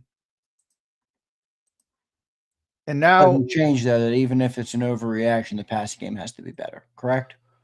Correct, but I think the way to do it is to and perhaps, and this is where I've given some rope, because ultimately I think that's what Nick is. That's sort of Nick's and that's where Nick is a great coach. Like he is showing something to the people that need to see it, and then he's going to do what he needs to do to improve his team, and that's fix the fucking running game. Like everybody's looking at the passing game. Oh, the bunch formations, the under center, the play action. And he's back there in the laboratory fixing the running game. But you think they can fix the running game even if the passing game doesn't get better? Yep. I think they are going to fix the running game. Man, I just have a hard time believing that with that shitty of a passing game, that the run game is going to just click on all cylinders again. The passing game isn't going to look as shitty because the running game is going to be good. Well, then maybe you're right. Maybe that's fair. All right, Johnny Mac, interesting conversations today all throughout the show. Let me make sure we got all of our super chats. I think everybody had some interesting supers today. A couple of them that pissed J Mac off, which isn't always a bad thing. I don't think I got pissed off by the super chats. No, I think you just thought there was some stupidity in the super chats. We had a hot take on Jeremiah. Oh, but Jeffrey Simmons, yeah. It's like we had Deebo Samuel. We had some interesting. Oh yeah, wait. It's like big name trap with Deebo Samuel. I mean, he's just not. But Jeffrey Simmons is a big time player. Like Jeffrey Simmons is. Like he's better than Jalen Carter. Yeah, he is. That's all. Well, Johnny Mac, excuse me. Your final thoughts here on a Tuesday edition of Birds 365. There's always something to talk about, the Philadelphia Eagles. And that's part of what I was talking about, 4th and 1. Everybody's 4th and 1. We even got some Sorsby talk in. After reading his scouting report, I might be running up the Sorsby highlight. Yeah, I don't think you got it. Yeah, you're down on Sorsby. I'm like, people. No, I'm not down on. I don't know enough. Admittedly, I don't know enough about him to be down on him. But yeah, I didn't know that I'd be high on him. I'll go and check out some tape. He's a big time prospect, but obviously there's some issues. Number one, now. Again, the Eagles have shown a willingness to overlook that with Isaiah Rodgers. Big difference. One, he seems to have a way bigger problem than Isaiah had. And two, much more high-profile position. So it's easy to kind of hide a backup corner versus a quarterback. And, drafting him in the supplemental draft would create that would create some issues. So I by no means do I think they're going to do it, but hey, it'd be very Eaglesy if they did, because it would be tremendous value if they get them in the second round. Yeah, that's true. We'll see what happens with that. Johnny Mac, great show today, my friend. We will catch you tomorrow on a Wednesday edition of Birds 365. Thank you, my friend. All right, thanks, all. All right, thanks, J Mac. There's Johnny Mac, John McMullen. Give him a follow at JF McMullen, the #1 Eagles beat reporter in town. little duking it out today, a little going to battle over some contracts. I don't agree with anybody in here acting like these contracts aren't a thing. Oh, what? Howie Roseman's a good GM. What do you think? Howie Roseman is fucking magic? Hurts, Carter, Quinion, Coop, Devontae, Mailata, and Bond. That's like $250 million between those guys. I mean, come on. Get a grip here, folks. Get a grip here. Come on, man. SB, what up, SB? This era of Eagles football is so weird. I don't know. Is it? I don't know. Who's calling me? Nobody I need to answer, that's for sure. Just remove Hurts. Well, I don't know if that's that simple, Curtis, but we will see what happens. It's all out in front of Jalen Hurts. He has to go and get the contract. He's got to go and play to the level we need him. You know what I'm done with? This is what I'm done with when it comes to Eagles fans. I'm done hearing how elite our quarterback is and then having no expectation of the player to play elite. It's like all the same people who tell me how elite he is don't want to expect anything of him to be elite. It's like, what are we doing here? What are we doing here? How do you tell me he's elite but have no expectation for him to actually be elite? Who cares about the passing yards? Okay. Well, then don't tell me he's elite. It's odd. It's an odd dynamic. It's an odd dynamic that all the people who tell me how elite he is do not have any expectation for him to actually be elite on the football field. Come on. Hurts got to prove it. I'm with you, James. I agree. Listen, Zander, no one has ever called Hurts elite. Gary, you must be new here because people call him elite every day. Hurts is already gone. I don't agree with that, underdog. Not yet. People forget there's no such thing as magic. Ryan, I don't know what's going on. What else we got in here? I got to go. I got to go pick up my tux. Hurts is only going down. I don't know why people think he can transform into a rhythm passer. He's only going to transform into a slower runner and suck. Ooh, that's harsh. That is harsh.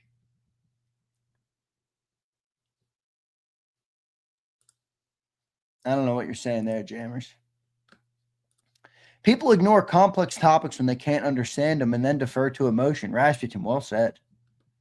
Well said. Jammers, as we say around here, rent's due every day and we not missing any payments. All right, Mayan, that means you got to play good this year. Here's Darlene. I guess we'll be hearing this crap for the next 6 weeks. It's going to be a long 6 weeks. Well, Darlene, tell your boyfriend to play better and the conversations will be different for the next 6 weeks. All right? Hey, Darlene, if your boyfriend plays well, these conversations might not happen. The conversations are happening because the passing game sucks eggs. It is what it is. Don't shoot the messenger. Zander, what are the chances? I have no idea. John seems to think it's a possibility. Here's Darlene. Hey, let's go get Lamar so we can do absolutely nothing and the Eagles fans will be happy, right? Are you under the belief that we would do absolutely nothing with Lamar Jackson? I'm not of that belief. I'm not of that belief. Here's Gary. I've been around for about 2 years. Hurts. He's a good football player, great leader, and a competent quarterback. Not elite. He's got something to prove, and he has to do it at a high clip. All right, Gary, I'm okay with that comment. That seems good to me. Jeff says, hi, Zander. What's up, Jeff? I hope you're doing well. Go Cowboys. Fuck the Cowboys. Lamar is too immature. I don't think he's immature. I think he's got to, I think got to be better in some of the big moments. Underdog says the Birds gave him an ultimatum, and he knows he knows he's not capable of. The Eagles are offering Embiid $60 million a year to play 82 games. Here's Darlene again. Passing game has been bad enough that they've been to the playoffs every year he's been the quarterback. All right, well, that doesn't mean he's holding up his end of the bargain, Darlene. I mean, the team goes to the playoffs. Is that solely on the shoulders of Jalen Hurts? I mean, Darlene, have you watched the Eagles? They've had a really good defense and a good running game. Again, that's not mean Jalen doesn't deserve any of the credit, but he has to take accountability for the passing game, Darlene. Come on. Darlene, come on. I know you're smarter than this, Darlene. Come on. Are you telling me the quarterback of the team has no obligation to improve the passing attack? Is that what you're trying to tell me, Darlene? Holy moly. Roll, what up, Roll? He says this. Is Lamar or Joe Burrow on the hot seat? Repeatedly have come up short or get injured and don't finish the season. Kind of ridiculous when you think about it. Well, I've been pretty hard on Lamar Jackson, to be honest with you. And Joe Burrow can stay healthy. You're right about that. But they're a good talent. And Morty says, make sure I'm on the record that Sorsby blows. Good luck with the new vet. Morty, thank you. Morty, question for you. Do we have a mutual family friend? The Newmans? I did not have a conversation with Jay, but my pop did. And he said that you knew somebody. Jay knew somebody in our chat.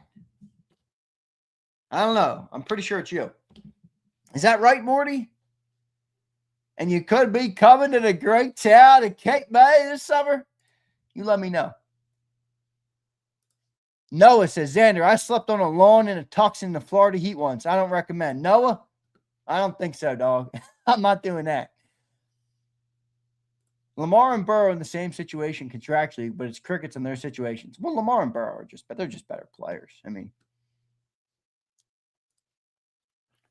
Darlene says, come on, Zander. Of course he does. But every freaking year, y'all have this convo about getting rid of Jalen. And every year, we don't have this convo every year, Darlene.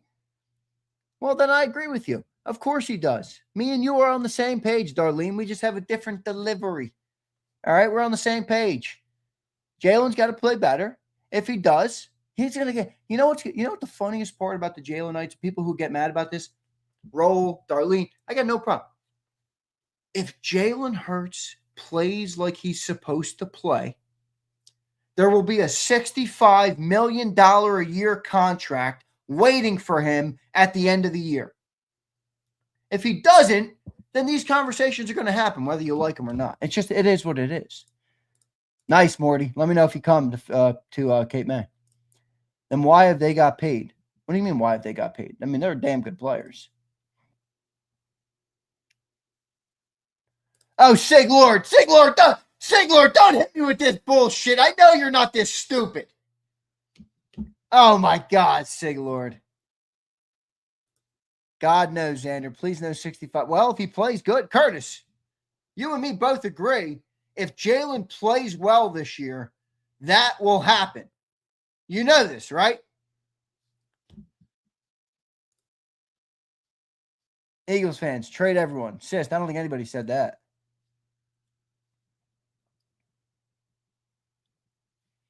That's what dictators do. I am a dictator. Welcome to JAKIB Nation. I am your leader. You don't like it? Go sit in the corner. All right. Roll says, why haven't Lamar and Burrow gotten extended and haven't gotten extended? That's also the problem, Xander. No one can explain how Jalen has to play to get paid. Roll, how about not 26th in passing off? How about that? Can we start there?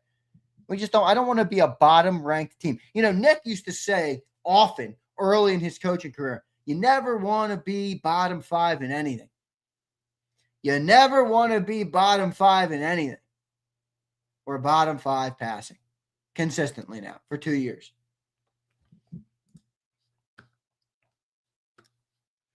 Guarantees dictate extension timing, not years under contract. Kim Jong Krause. I like it, Jimbo. Ayatollah Zander. No Kings. Kings, they're going to protest the streets.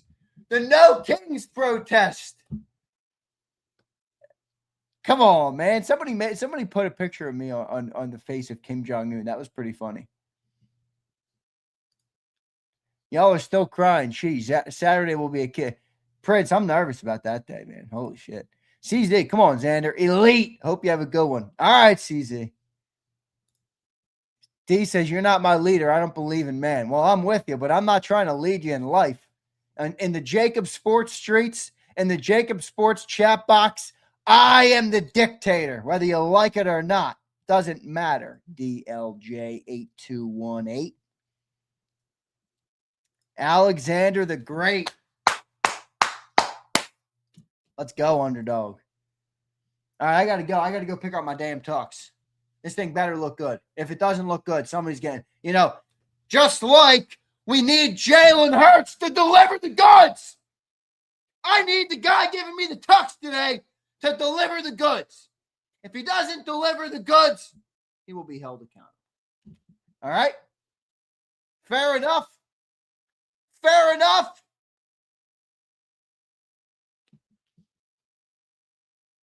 Come on, man. Let me make sure I got all my super chats. All right, love all you guys. I am out of here. Big Mike, my dad is wearing tails on his tux. How fire is that? Nah, Prince, my brother went with the red bottoms for his shoes. I didn't do it. What if it looks decent but fits perfect? Well, if it fits perfect, it ain't going to look decent. It's going to look great. Because roll. I don't know if you know. If that thing fits, it's going to look good. Wingtips, Z. Yeah, I'd love to have the wing. I got to see what shirts they're giving me. I'll be honest. I didn't do the tux the best way I should have done it. Honestly, it was one of the, I waited. I didn't. I'm going to a very nice place though. Zander, don't get distracted. Get out of here. Ryan, love you, but shut the fuck up. All right. Someone said I missed a super, but I don't see a super that I've missed. Come on, Zander. Elite. Hope you've been good. You too, CZ. Love you, brother.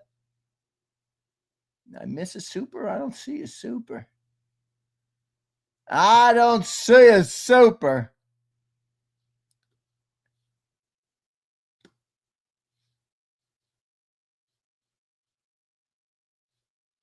It's all coming off on the, yeah, Sig Lord, no thanks, brother. All right, I love all you guys. Hit the like button. See you next time, everybody.